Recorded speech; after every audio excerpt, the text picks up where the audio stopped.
कोई ऐसी भावुकतावश क्रिया मत करो जो तुम्हारे सुकृत को नष्ट कर दे। यहां आने के पहले तुम्हें सत्संग सुनना चाहिए, उसका मनन करना चाहिए, फिर तुम्हें पता चलेगा कि हम कैसे रिझाएं वृंदावन धाम को, वृंदावन के लाड़िले युगल चंद्र को और उनको प्यार करने वाले रसिकों को।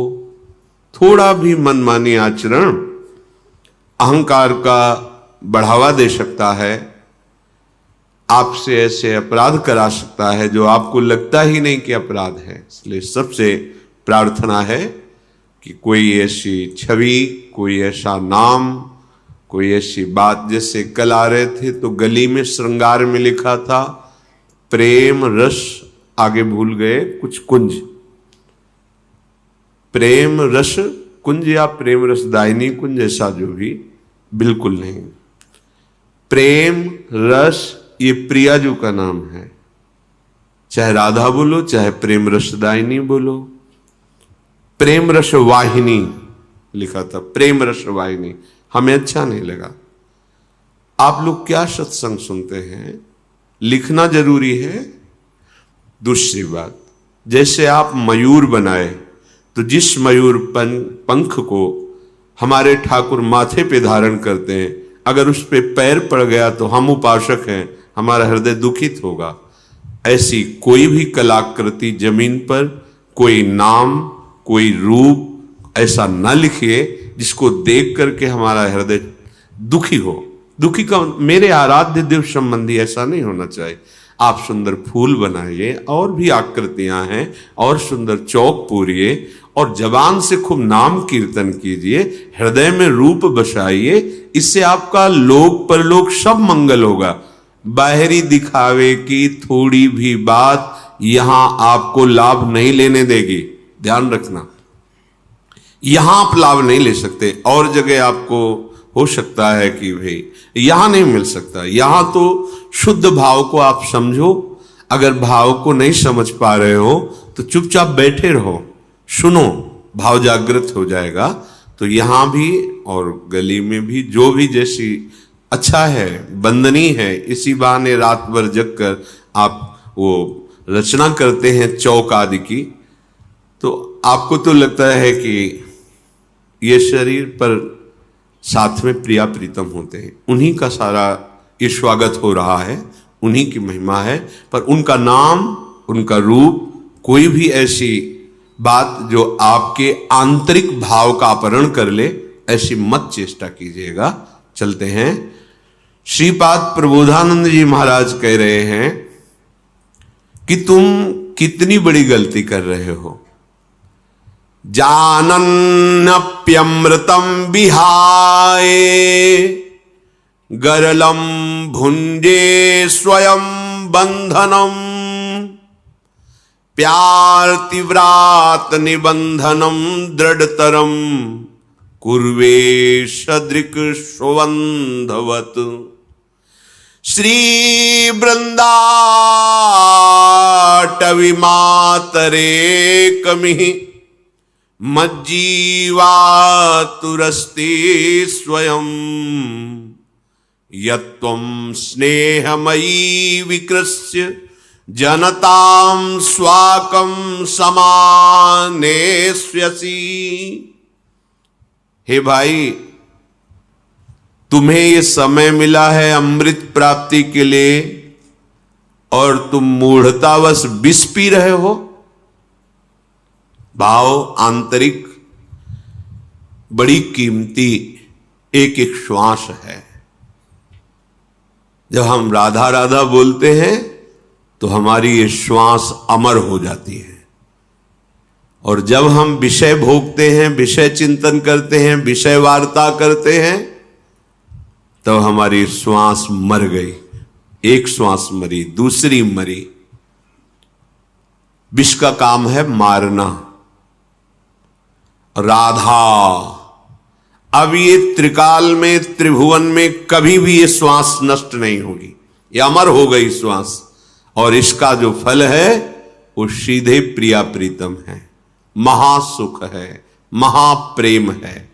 हे भाई, जानन नप्यमृतम विहाय गरलम भुंजे, जानबूझकर क्यों विष खा रहे हो? मृत शरीर, मृत्युलोक, मृत भोग, मृत वासना, मृत क्रियाएं, ये सब विष है।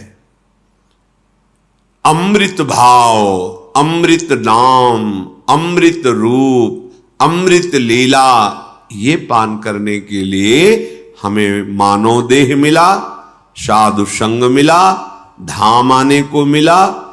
अब विष को मत खाओ। अगर विष को वैदिक से शोध कर लिया जाए तो शक्तिवर्धक हो जाएगा, रोगनाशक हो जाएगा। हर विषय में एक विष छुपा हुआ है जिसका नाम है आसक्ति, और वो दुर्गति कराती है। देखो, छोटे छोटे भोगों में आसक्ति है, हम इसके बिना नहीं जी सकते, हम इस नशा के बिना, हम इस भोग के बिना, हम ऐसा किए बिना नहीं रह सकते, नहीं जी सकते। ये जो विष आया इसे आसक्ति कहते हैं। अगर यही विषय शास्त्र सम्मत प्रभु को अर्पित करके प्रसाद रूप से सेवन करो तो वही आपके जीवन का परम मंगल कर देंगे। पर प्रभु को स्वामी मानकर, अपने हृदय भाव में अपने को सेवक मानकर तुम्हें ही निवेदित भोजन करें। हर चेष्टा, ये तो सर्वाणि कर्माणि मयि सन्न्यस्य मत्पराहा, मेरे परायण होकर सारे कर्म मेरे को अर्पित करो। अब वो कर्म मृत नहीं हुए, अमृत हो गए, भगवान को समर्पित हो गए। तो हे भाई, क्यों तुम मूढ़ता करते हो? इतना दिव्य मानव देह मिला, इतना बढ़िया आपको अवसर मिला है इस दुख से, माया जाल से मुक्त होने का, तो तुम जानबूझकर विष सेवन क्यों कर रहे हो? अमृत का त्याग क्यों करते हो? अमृत है नामामृत, रूपामृत, लीलामृत, धामामृत, ये अमृत है। इसका पान करो, इसका गान करो, इसका श्रवण करो, मनन करो, जीवन भगवतमय बना लो। स्वयं बंधनम प्यारति व्रात निबंधनम दृढ़तरम कुर्वे सदृक् स्वबंधवत। अरे भाई, तुम्हें दिखाई नहीं दे रहा? तुम्हारा मनुष्य जीवन मिला है मुक्त होने के लिए और तुम बंधते चले जा रहे हो। हम इनके बिना नहीं जी सकते, हम उस वस्तु के बिना नहीं जी सकते, हम इस क्रिया के बिना नहीं जी सकते। ये क्या कर रहे हो? श्रीपाद कह रहे हैं स्वयं बंधनम, तुम स्वयं अपने को बांधते जा रहे हो। कैसी महामहिमामयी स्थिति होती है भजन से। कोई चाह नहीं, कोई इच्छा नहीं। निरंतर जब भगवत नाम चल रहा होता है तो उस सुख को वही जानता है जिसकी हृदय की सारी वासनाएं नष्ट हो गई हैं। लोक परलोक सब मायाकृत दिखाई दे रहा है, कोई भी भोग इच्छा नहीं है। उसके हृदय में जो सुख होता है वो वही जान सकता है। हे भाई, तुम अंधे क्यों बन रहे हो? तुम्हें दिखाई नहीं दे रहा? तुम जिस मार्ग में जा रहे हो इसका अंत ही नहीं है, क्योंकि ये जादू है, जादू। संसार मार्ग ये मायापति का जादू है। उनसे विमुख होकर चलते रहोगे, यात्रा कभी पूरी होगी ही नहीं, आज तक नहीं पूरी हुई। जब से सृष्टि रची गई तब तक आज हम चलते ही चले जा रहे, भोगते ही जा रहे। न कहीं विश्राम है, न कहीं सुख शांति है, बस खोज ही खोज चल रही सुख की, विश्राम की, गलत दिशा में। धन से सुख, भोगों से सुख, मान प्रतिष्ठा से सुख की हमें प्राप्ति हो जाएगी, और ये खोजते खोजते अनंत जन्म व्यतीत हो गए। जन्मान्य शंखानि गतानि में वृथा, मेरे असंख्य जन्म व्यर्थ कर दिए इस मूर्खता ने। हे भाई, दृढ़तरम कुर्वे सदृक् स्वबंधवत, तुम स्वयं दृढ़ता पूर्वक ज्ञानांध होकर के, ज्ञान से अंधे होकर के भोग के कुएं में गिरने जा रहे हो, जहां काल रूपी विकराल विष चढ़ाने वाला सर्प बैठा हुआ है। अंधकूप, अंधकार में इस कूप में गिरते ही वासना का जहर चढ़ जाएगा और वह भोगते भोगते कब जीवन की शाम हो गई तुम्हें पता भी नहीं चलेगा। श्रीपाद कह रहे हैं, शिव वृंदाटवी मातरेकमि ही मज्जीवातुरस्ति स्वयं। ये वृंदावन धाम माता की तरह आने वालों से प्यार करता है। जैसे परदेश गया हुआ बच्चा अपने घर आवे तो मां कैसे मिलती है, ऐसे प्यार करता है वृंदावन धाम। यहां जो आप आए हो, ये श्री राधिका कृपा बिनु सबके मनन अगम्य। किशोरी जी की कृपा के बिना यहां तुम सोच भी नहीं सकते कैसा होगा वृंदावन। वृंदावन नहीं बोल सकते, आने की तो बात जाने दो। तो यहां से लाभ लेके अमृत पी के जाओ। लाभ यही, कोई भी अभिमान जनित यहां चेष्टा मत करो, देहाभिमान जनित। अगर कोई अभिमान जनित, तो महारानी का महल है, दिव्य शक्तियां यहां सेवा में खड़ी हुई हैं। वृंदावन यही विधि बशय, चाहे 5 मिनट, चाहे 1 घंटा, 1 दिन, 2 दिन, महीना, पूरा जीवन, जितना समय श्री जी ने तुम्हें पास किया यहां रहने का, तो तुम कृपा करो अपने ऊपर। वृंदावन यही विधि बसय तजिकय सब अभिमान, तृणते नीचो आपको जाने सोई जान।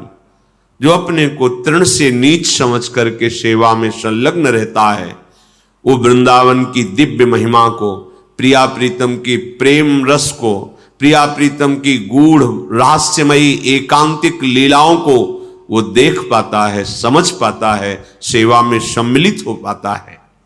हे भाई, जीवन में अब एक ही आशा रखो, क्योंकि आशा से ही आशा काटी जाती है। अगर लोहे को काटना है तो उससे लोहे का ही यंत्र होता है। तो आशाएं हमारी जन्म जन्मांतर भटकाने वाली हैं। आशा ही परमम दुखम नैरास्यम परमम सुखम। तो इस आशा को हम कैसे काटें जो बंधन वाली है? तो बोले आशा करो अब कि इस जन्म में अब हम इस झूठे संसार से मुक्त होना चाहते हैं।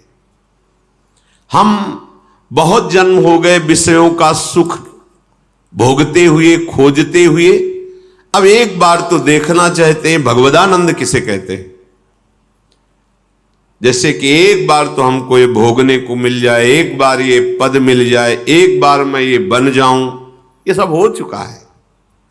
आप सच्ची मानिए, आप इंद्र भी बन चुके हैं, प्रभु के अंश हैं, आप बन चुके हैं, देवराज इंद्र भी बन चुके हैं। आपको लगेगा हम कैसे बन सकते हैं? राजसूय यज्ञ चल रहा था तो अर्जुन जी महाराज के पास प्रभु श्री कृष्ण विराजमान थे। तो एक चावल का छोटा सा किनका लेकर के, एक टांग टूटी हुई थी चीटे की, 3 टांग से लड़खड़ा के चल रहा था। भगवान की तरफ देखकर अर्जुन जी ने कहा, देखो प्रभु कितना कष्टमय इसका जीवन है। प्रभु क्या इसको कभी सुख मिलेगा? एक तो इतना कमजोर, उसमें भी एक टांग उसकी टूटी, 3 से चल रहा है, आधा दाना चावल का बड़ी मेहनत से ले जा पा रहा है। प्रभु इससे कभी सुख मिलेगा? तो उन्होंने कहा, अर्जुन ये 14 बार इंद्र बन चुका है, 14 बार देवराज इंद्र बन चुका है। ये सुख की खोज किसी लोक में पूर्ण नहीं होगी। अब हमें भगवदानंद चाहिए। कैसा होता है, क्या है, कैसा लगता है, इस प्रश्न में मत फंसो। एक बार केवल निश्चय करो, आशा करो। आशा से दास्यम वृषभानुजायास तीरे समध्यास्य भानुजाया कदानु वृंदावन कुंजवी थी स्वहम नुराधे हृतिर्भवेयम। कभी वृंदावन में मुझ भिक्षुक को इन गलियों में विचरण करते करते श्री किशोरी जी के चरणों का सानिध्य, उनकी चरण सेवा, उनकी दासत्व की मेरे हृदय में दृढ़ आशा जग जाए और वो दासत्व मुझे भिक्षा में मिल जाए, ये जीवन का परम लाभ। ये आशा भोगों की, पद प्रतिष्ठा की, रुपया पैसा की असंख्यों बार कर लिए हैं, असंख्यों बार भोग लिए, पर लगता है कि एक बार भोग लो तो मन को तसल्ली हो जाएगी। ये केवल माया है, माया जादू है, आकर्षण है। बचो इससे, समझो। यत्त्वम स्नेहमयी विकृष्य जनताम स्वाकम समानेष्यसि। वृंदाटवी क्या करती है? अपने प्रेमी महात्मा का संग करा देती है, क्योंकि रतन तो बहुत कीमती है, पर जौहरी के बिना उसका ज्ञान नहीं होता। जौहरी जब बताता है कि इतने करोड़ का ये हीरा है, तो उसी समय हमें उतने धन का भाव आ जाता। ओहो, हमारे पास जो छोटा सा है, हम समझते थे क्या होगा इससे, पर ये तो करोड़ों की कीमत का है। ऐसे ही हम वृंदावन को एक नगर की तरह देख रहे हैं, पर जब कोई रसिक प्रेमी जौहरी हमें बताता है कि अहो भाग्य, अगर एक क्षण भी यहां हमारा राधा राधा कहते व्यतीत हुआ, अहो भाग्य, अब जीवन की दशा पलट जाएगी। देख लेना। पूज्य श्री राधा बाबा, यदि तुमने जिह्वा से ऐसा निश्चय किया कि अब राधा कृष्ण बोलेंगे, तो लिख लो, आज से तुम्हारे जीवन की मंगलमयी यात्रा प्रारंभ हो गई। पूज्य राधा बाबा। हमारा जीवन जो शरीर प्रियता, शरीर संबंधियों के मोह पास में दृढ़ता और भोगों के भोगने की नई नई वृत्ति की प्रबलता, हे वृंदाटवी मां, आप इसे दूर कर दो। कैसे दूर? भगवत प्रेमी महात्माओं के संग से, उनके श्रीमुख से निकले हुए भगवत वाक्यों को स्वीकार करने से मोह का नाश हो जाता है। जहां मोह नष्ट हुआ कि प्रियालाल के चरणों में प्रेम हो जाता है। मोह गए बिनु राम पद होई न दृढ़ अनुराग। ये मोह ही भजन नहीं करने देता, हमारे पास समय ही नहीं है। ठीक है, प्रयोग कर लो मोह में समय, और जिनके लिए प्रयोग कर ले हो, जब तुम्हारा अंतिम समय आएगा तब उनके पास समय नहीं रहेगा कि तुम्हारी कोई सहायता कर सके। केवल तुम अपने शुभ अशुभ कर्मों की पोटली बांध कर यहां से जाओगे। श्रीपाद कह रहे, हे वृंदाटवी मां, आप हम पे कृपा करो और हमारे इस जनताम स्वाकम समानेष्यसि, ये जो हमारे परिवार रिश्ते नातों में ऐसी आसक्ति हो गई है, मोह हो गया है कि मुझे अपने लगते हैं, प्यारे लगते हैं और प्रभु पराये लगते हैं, ये भाव खत्म हो जाए। हृदय में ये भाव बना रहता है। ऋण ग्रस्तो यायाम कथमः वृंदावन महम त्यजेयम वा वृद्धावगति पितरौ दार शिशुकान। बहुत सुंदर बात है। तुम स्वयं अपने को बांधे हुए हो। कैसे बांधे हुए हो? अभी तो काफी उधारी दी है, वो ले ले, काफी उधारी ली है, वो दे दे। और अभी तो भजन करने का समय नहीं है। देखो हमारे पास माता पिता, अभी नया ब्याह हुआ है, किसी के बच्चे हैं, वो बच्चों का ब्याह करना है। ऋण ग्रस्तो यायाम कथ महा वृंदावन महम। कैसे मैं वृंदावन आऊं, कैसे मैं प्रिया प्रीतम के भजन की बात सुनूं, कैसे भजन करूं? ऋण ग्रस्तो, बहुत कर्जा लिया है, बहुत कर्जा दिया है, अभी तो बहुत लेना देना है। और हमारे पास तो परिवार है। त्यजेयम वा वृद्धावगतिम पितरौ दार शिशुकान। मेरे माता पिता, वृद्ध वयोजन, स्त्री पुत्र परिवार, कथम वा मज्जीवान बत परिहरेयम निज जनान। मैं ऐसे अपने प्यारे परिवार को, प्यारे पुत्र को, प्यारी स्त्री को कैसे इनको भूल जाऊं और भजन करूं? ऐसा कैसे हो सकता है? क्योंकि जब तक इनमें ममता है, तब तक भजन शब्द का अर्थ नहीं जान पाओगे। बोलना सुनना अलग बात है, अंदर जो अनुभव है भजन शब्द का वो अब समझ में नहीं आए। इसलिए स्वयं भगवान श्री राम कहते जननी जनक बंधु सुत दारा तन धन धाम सुहृद परिवारा सबकी ममता ताग बटोरी मम पद मन ही बांध बरडोरी। ये बात तो फिर आप कहोगे तो परिवार का त्याग कर दे, नहीं, ममता का त्याग कर दो और प्रेम करो। ये क्या बोल रहे हो? ममता और प्रेम में क्या अंतर है? ममता में ये मेरे हैं और इनसे सुख भोगना मेरा कार्य है। ये मेरी पत्नी है, मेरा पुत्र है, बड़ा होगा, पढ़ लिख कर पैसा कमाएगा, हमें सुखी करेगा। पत्नी हमारी सेवा में है, सुख, धन कमाएंगे, मन इच्छित भोग भोगेंगे, परिवार को भोग, ये मेरा परिवार है ना। यह है ममता। और ये प्रभु का परिवार है। प्रभु की सेवा के लिए धन कमाएंगे, अतिथि सेवा करेंगे, वृद्ध माता पिता को भगवान का स्वरूप मानकर उनको रिझाएंगे और हर समय राधे श्याम, राधा राधा राधा वल्लभ ऐसा नाम जपेंगे। यह है प्रेम। इससे भगवत प्राप्ति होगी। उस ममता से युक्त होकर जब आप धन कमाने में उतरेंगे तो अधर्म वृत्ति जागृत हो जाएगी। जब आप भगवत भाव से चलेंगे तो अधर्म से डर लगेगा। ये बात, ये ममता बाधक है, परिवार बाधक नहीं है, ध्यान रखना।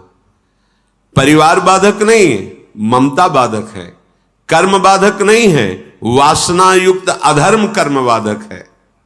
भोग बाधक नहीं है, निषेध भोगों को भोगना बाधक है। अगर ये रहस्य जान जाओगे ना तो आनंदित होते हुए सुख में जीवन व्यतीत करते हुए भगवत प्राप्ति कर लोगे। कथम वा मज्जीवान बत परिहरेयम निज जनाम। अरे भाई, मैं अपने स्त्री पुत्र परिवार से दूर रह के तो जीवित ही नहीं रह सकता। ये बात, मैं जीवित ही नहीं रह सकता। इतना कमजोर कर दिया इस ममता ने, मैं जीवित ही नहीं रह सकता। कैसे त्याग करूं? सताम श्लाघ्यो भूतेत्य फल कलनो मुह्यति कुधी। अरे तुम्हारी बुद्धि नष्ट हो गई है, इनको छोड़ के तो तुम्हें जाना ही है, जाना है, नहीं रुक पाओगे तुम। ये सब 4 दिन के बाद भूल जाएंगे तुम्हें। कौन याद करता है? जो चले गए कौन याद? और तुम्हारी याद करने से होगा क्या उनका? न तुम्हारा कुछ होगा, न उनका समय ही नष्ट हो रहा है। याद करो प्रभु की और सब में प्रभु की भावना से प्रेम करो। सताम श्लाघ्यो, ये संत महापुरुषों ने जो बात कही उसको समझो। सताम श्लाघ्यो, महापुरुष जन प्रशंसा जिस बात की कर रहे हैं उसको समझो। तुम अपनी कुबुद्धि को, कुधी, ये जो मलिन मायायुक्त बुद्धि है, इसका निर्णय मत मानो। सताम श्लाघ्यो, सज्जन पुरुष, शास्त्र, संत, गुरुजन जो प्रशंसा कर रहे हैं श्री भगवान की, धाम की, नाम की, उसको सुनो। भूतेवत्य फल कलनो मुह्यति कुधी। अगर तुम अपनी बुद्धि को ऐसे दुर्बुद्धि बनाए रखोगे तो मानव जीवन का फल तुम्हें प्राप्त नहीं हो पाएगा। कोई भी इस धर्म में चलने वाले को परास्त नहीं कर सकता। ये बात ध्यान से समझ लीजिए। जैसे कोई बहुत बड़ा तांत्रिक है और वो भूतों को वश में करने वाला है और तुम्हारे ऊपर भूत लगा दे, तंत्र के द्वारा मारण, मूठ या कोई शाप या किसी तरह का अमंगल, ध्यान दीजिए, ये इस धर्म की बड़ी महिमा है।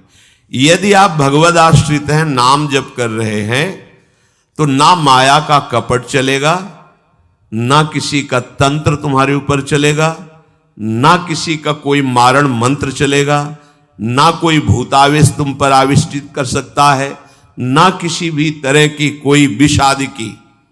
यदि आप सच्चे हृदय से भगवान की शरण में हो तो तुम्हारे ऊपर विष का भी प्रभाव, खवाया जाएगा विष, वो हो जाएगा स्वास्थ्यवर्धक अमृत।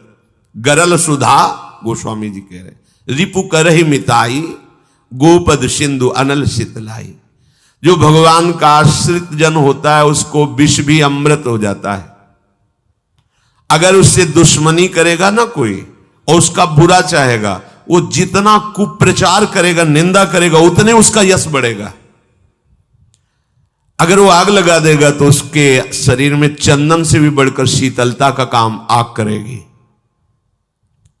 जो भगवद आश्रित है, श्री हरिराम व्यास जी ने भी प्यारी जू के चरणों के आश्रित जनों को पुष्ट करने के लिए बताया कि राधा प्यारी के चरणारविंद शीतल सुखदाई, कोटि चंद मंद करत नख विद जुन्हाई।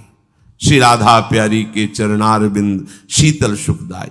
शाप ताप रोग शोक दारुण दुख आरी, लाल इष्ट दुष्ट दलन कुंज भवन चारी।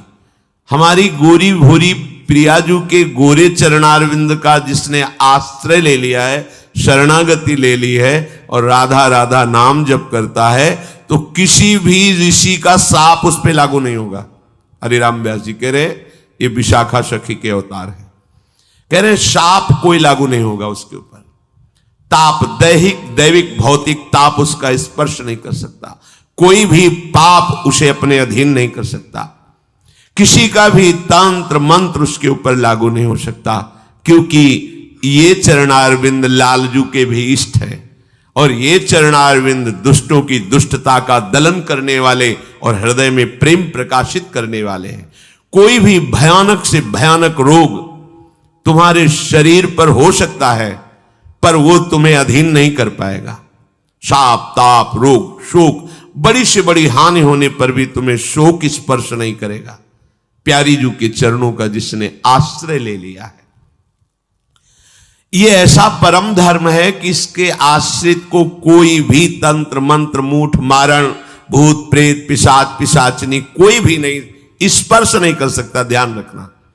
हां, अपना कल्याण कराने के लिए सामने आ सकता है, क्योंकि नाम जापक ही सबके कल्याण का सामर्थ्य भाव रख सकता। जो निरंतर नाम जप करता है उसमें सब सामर्थ्य आ जाती है।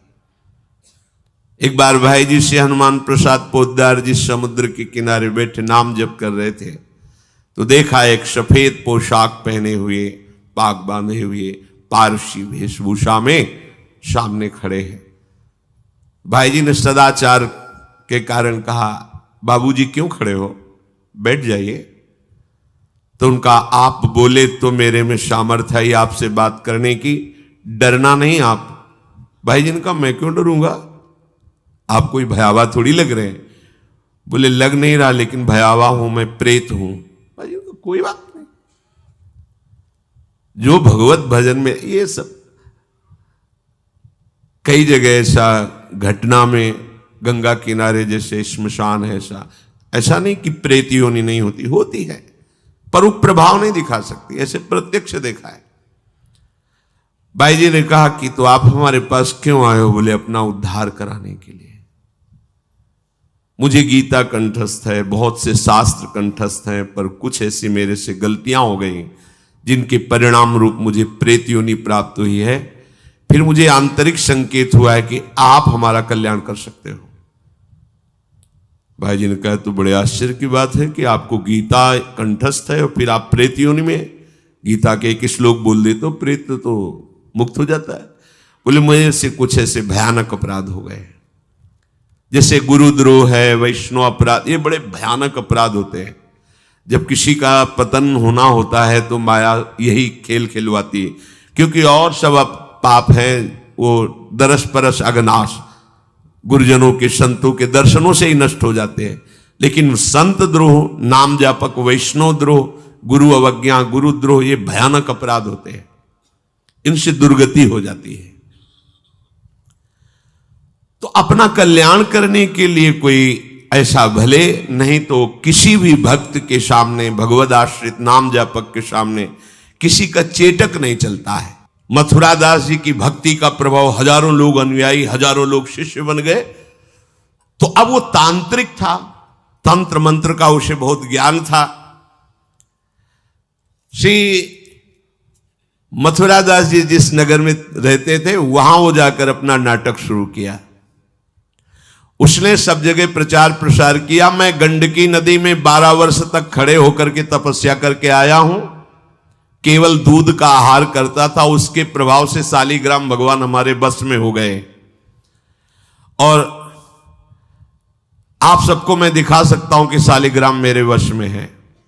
देख लीजिए, सिंहासन लाता, बाहर रखता, हजारों की भीड़, ऐसे ऐसे करता तो वो ऐसे शालिग्राम उठते और नाचते हुए ऐसे ऐसे ऐसे फिर रख जाते, फिर ऐसे ऐसे ऐसे ऐसे।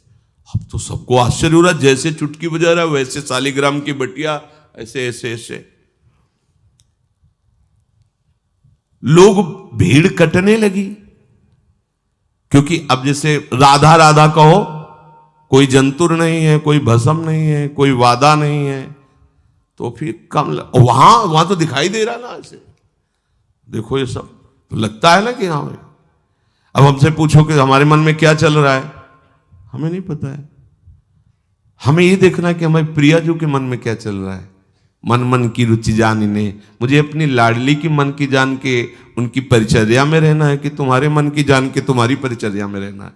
हाँ, तुम यदि मन से ऊपर उठना चाहते तो हमारी बात मान लो, मन को अधीन करके, और मन के अधीश्वर भगवान में तुम्हारा प्रेम हो जाए, तुम्हारा जीवन कृतार्थ हो जाए। अब वहां नाम नंद नंदन का भजन पद्धति, तो जो कमजोर लोग थे उन्होंने कहा कि आज तक कोई चमत्कार तो दिखाया नहीं मथुरा दास जी ने। देखो ये हैं संत, 12 वर्ष से दूध पी के गंडकी नदी, 12 मिनट भी नहीं खड़ा होगा कभी। अब भेंट जो जितनी चढ़ाएगा उतने उसके दुख नष्ट होंगे। अरे भैया वहां तो रुपया सब समेटता, फिर दूसरे मोहल्ले में, पूरे गांव में अब तो जय जयकार, शालिग्राम भगवान को नचा। कोई सेवा की सामग्री लेने गए थे मथुरा दास जी की श्रीअंग सेवा में जो रहते थे संत जन, उन्होंने देखा, वो आए, बोले महाराज एक बड़ा चमत्कारी महात्मा आया, वो कह रहा 12 वर्ष से हम दूध पीकर गंडकी नदी में, वो ऐसे ऐसे करता है। तो बोले भैया भक्त तो हो ही नहीं सकता, भक्त भला भगवान को अपना प्रदर्शन क्यों बनाएगा और उसके बदले में भेंट लेकर के, ये तो नाटक है भैया। वो देखे भी नहीं थे, बोले ये तो नाटक है, कोई संत ऐसा नहीं कर सकता, कोई भक्त ऐसा, कोई संप्रदायाचार्य से दीक्षित वैष्णव मार्ग में चलने वाला, ये तो अपराध है। तो उनका महाराज जी तो हजारों लोग वहां प्रभावित हो रहे, अच्छा है भगवान उस रूप में। बोले नहीं महाराज, फिर सत्य मार्ग के प्रकाशित करने के लिए आप यहां विराजमान, अगर उसका कपट पाखंड चला तो हजारों लोग धोखे में हो जाएंगे, चलो आप एक बार उसके सामने। तो उनका कि यदि हम उसके सामने गए तो उसका सब ये दुकान बंद हो जाएगा। बोले महाराज जी आप जरूर चलो, क्योंकि आपके चलने से यदि लोगों की श्रद्धा भगवान में वास्तविक लगे तो आप भी तो यही चाहने के लिए यहां गांव में वास कर रहे हो।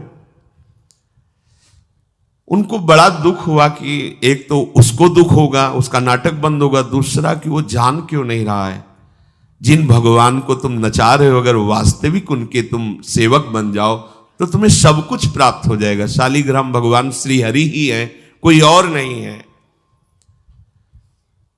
पर बहुत जब उन्होंने कहा तो कहा चलो अच्छा, तो पाए परि गए लेके जाए ढिग ठाढ़े भये, चाहत फिरायो पे न फिरे सोच पर्यो है, जान गयो आप कछु याही को प्रताप ये पे, मारो करि जाप यो विचार मन धर्यो है, मुठी ले चलाई भक्ति तेज आगे आई नाही, वाही लपटाई भयो ऐसो मानो मर्यो है, हुए करि दयाल जा जीवायो समझायो, प्रीति पंथ दर्शायो ही भायो शिष्य कर्यो है।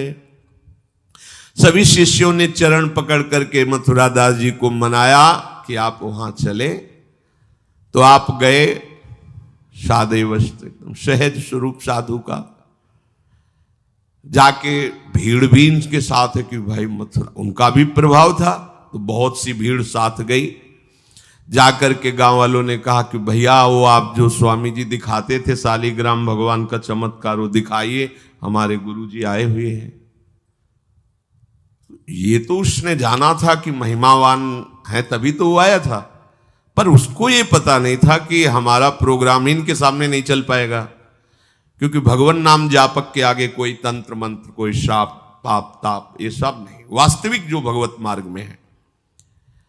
अब उसने निकाला सिंहासन और पूरा सब, शालिग्राम जी को तो केवल चुटकी ही बज रही थी, शालिग्राम भगवान वहीं बैठे थे। हर प्रयास कर लिया, कोई चमत्कार नहीं। लोगों ने कहा कि दिखाओ ना, अब ये हमारे गुरुजी हैं, गांव में रहते हैं। अब भक्त की निष्ठा के सामने भगवान को भी छोटा बनना पड़ता है। इतने महान भगवान भक्त बलि जी के सामने बामन बन के भीख मांगने के लिए गए। भक्ति निष्ठा जीत सकते थे, आज्ञा दे सकते थे, ना आज्ञा दी और ना विजय प्राप्ति की। भिक्षा में मांग करके दिया माता अदिति को कि आपकी चाह है कि राज्य पद देवराज को मिले, तो आपकी आराधना से मैं जाऊंगा, पर वो मेरा भक्त है, ना युद्ध करूंगा ना आज्ञा दूंगा, पर मांग के लाऊंगा। भगवान भिक्षुक बन के गए। भक्त के आगे नौटंकी नाटक कहां चल सकता है? अरे जुगनू तब तक चमकती रहे जब तक सूर्य प्रकट नहीं होता। सूर्य प्रकट हुआ तो लाखों जुगनुओं का कोई मतलब नहीं रह जाता।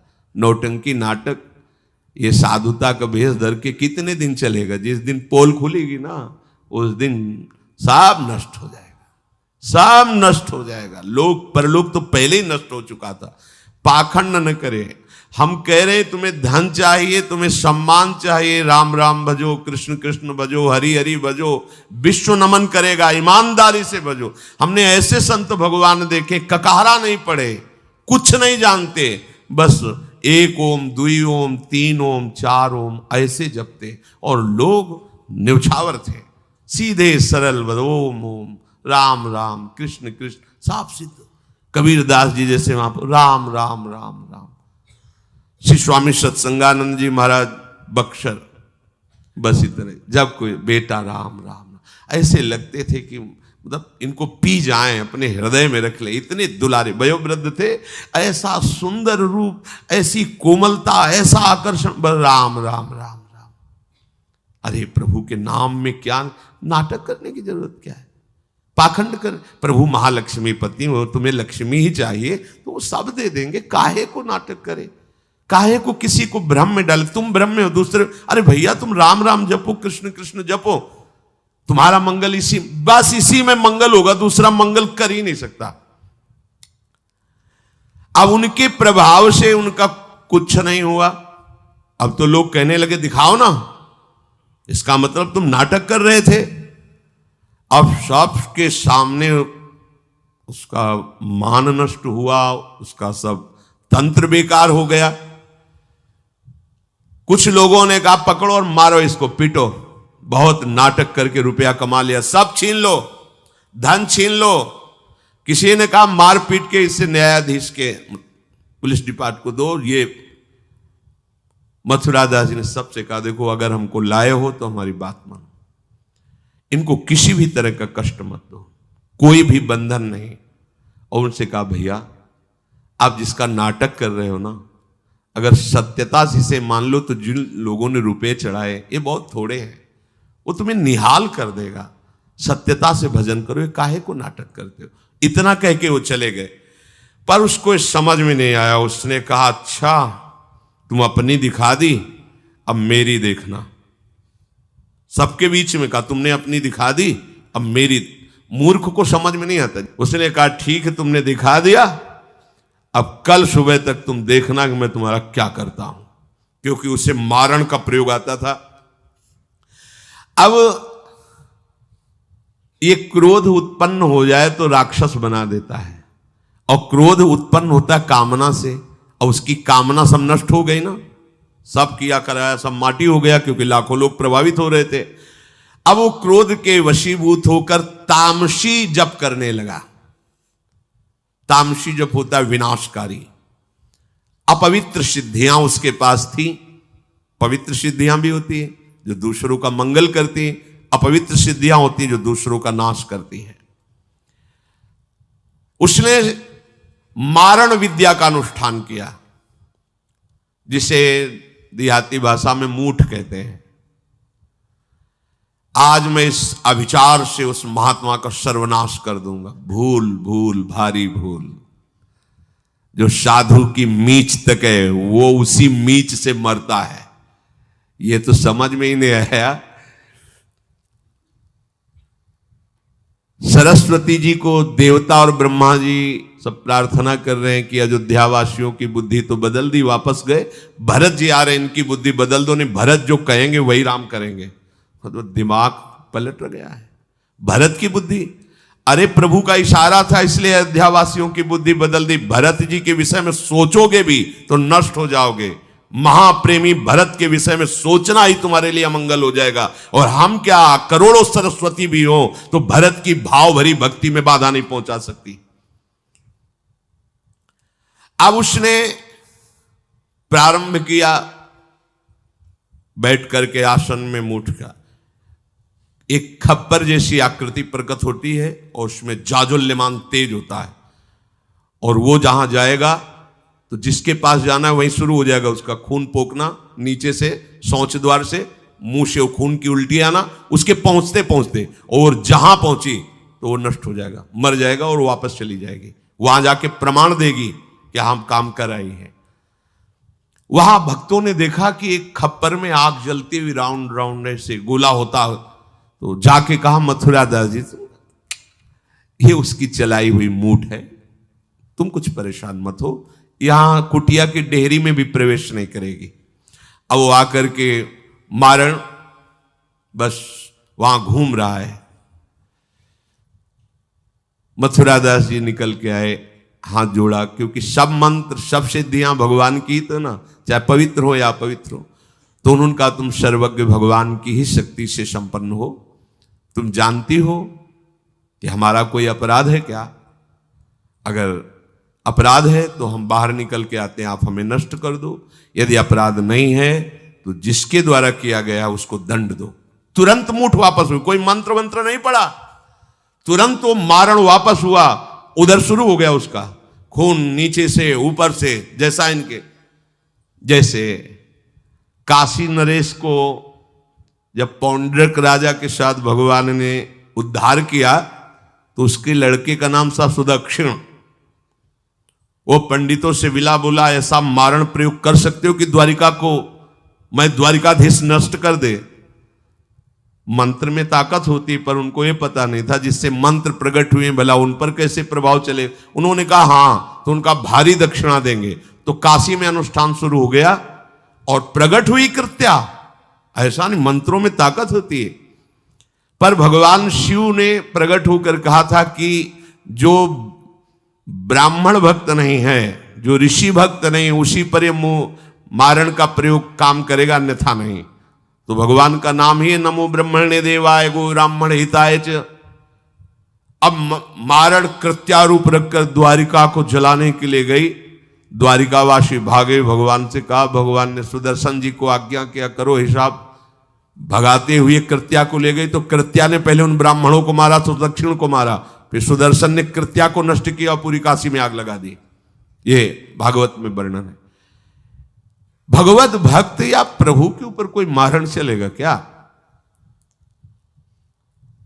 वो मारण उसी बाबा जी के पास जो नौटंकी कर रहे थे शालिग्राम के नचा, अब तो त्राहिमाम मच गया।